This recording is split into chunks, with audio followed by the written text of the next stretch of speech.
There's a moment when you stop drinking, or when you're really trying hard to stop drinking, when someone really close to you, maybe someone you love, they make a joke about alcohol. And they're not trying to be cruel. They're not trying to undermine what you're doing. They just completely miss the importance of this decision, this change, and what it means to you. And the reaction that hits you really hard, it's not about the joke. It's about what that joke stirs underneath in your psyche and in your mind, okay? And in your body. Welcome to The Truth About Alcohol. I am your host, Davy, and this podcast is for people who know that something about their drinking doesn't quite add up and they want to understand why stopping feels so much harder than it should. No labels, no judgments, just honest conversations about alcohol and change. So, on to this moment, right? So, you have stopped drinking, or you're trying to, and then someone you love, someone really close to you, there's a moment where they treat alcohol like it's a joke. It's not a challenge or a provocation. It's just really thoughtless action, okay? Let's choose birthdays, for example.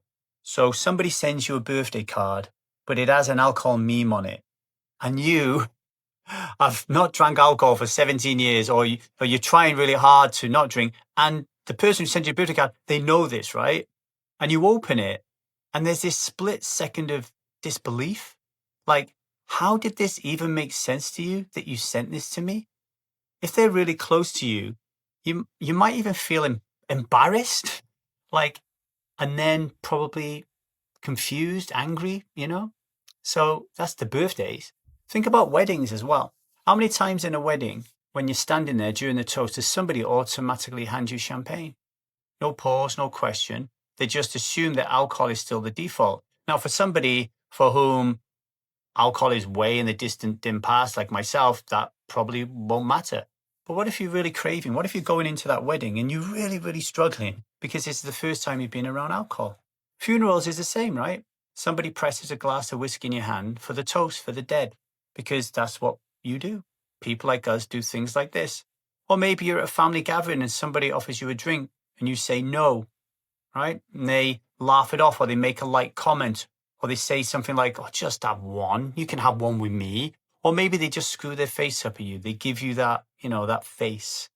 And what makes this moment really confusing for you is none of it feels intentionally cruel. Most of us have been bullied or been the recipient of some cruel jibe in our lifetime, right? And we know how that feels. This doesn't feel like that because nobody's trying to undermine you. Nobody's trying to drag you backwards.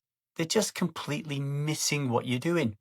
And what hits you isn't just annoyance at first. It's shock. It's embarrassment, like I said earlier, right? It's this quiet, uncomfortable feeling that lands really deep because these are the people who are expected to know you inside out, or at least notice that this is a fundamental change for you, like it's a massive change. And when they don't, a question sneaks in underneath all of this. How can you be so close to me and not see me? Now, just pause for a second, right? And put your hand on your heart and one on your belly and just have a big, deep breath. And just notice what happens in your body when someone misses their monumental change like this. When someone just doesn't see who you are, what you're doing, and how important this is. No fixing, no story. Just notice what comes up, okay?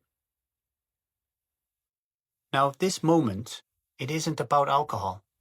It's about recognition. Most of us carry a very early, a very quiet belief.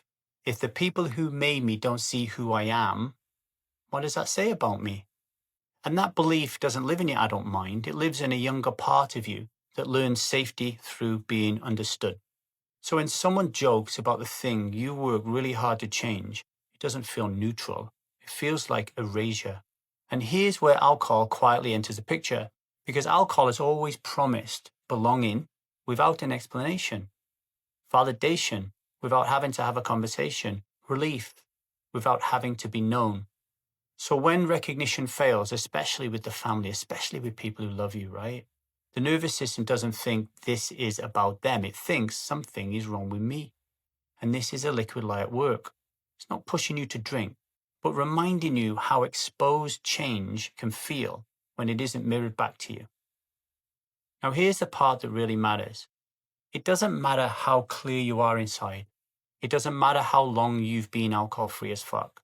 It doesn't matter how much work you've done on your self-development in this space. This moment is still going to hurt. It's still going to sting. Because when someone close to you misses this, your nervous system doesn't interpret it as neutral, like I said. It reads it as information. And this information, I need to tell you, it's not about you. It's about their relationship with alcohol, their habits, their defaults, the story they still live inside. They are not responding to who you are now. They're responding to the version of the world where alcohol is nice, normal, necessary, natural, and noble, and unquestioned. And when you forget that, it's easy to turn this moment inward and start wondering what it says about you, about your worth, about your self-esteem, and whether what you're doing even counts, that it even matters. And that's the real trap here, right? It's not the joke, it's not the drink, but it's letting someone else's blind spot turn into your self-doubt. Now, if this felt familiar for you and you don't want to act on it yet, that's cool. Strike Discord is where you can put this down. There's space there to bring moments like this without explaining them, defending them, or turning them into decisions. And if this connects to those end of day or family moments where things quietly unravel, there is deeper work designed specifically around that there, but only if and when it feels right, okay? Now, before I say goodbye, being misunderstood hurts most when you're finally living authentically and honestly. And that is the truth about alcohol. Much love, strive on, and I'll see you on Monday. Much love, everybody.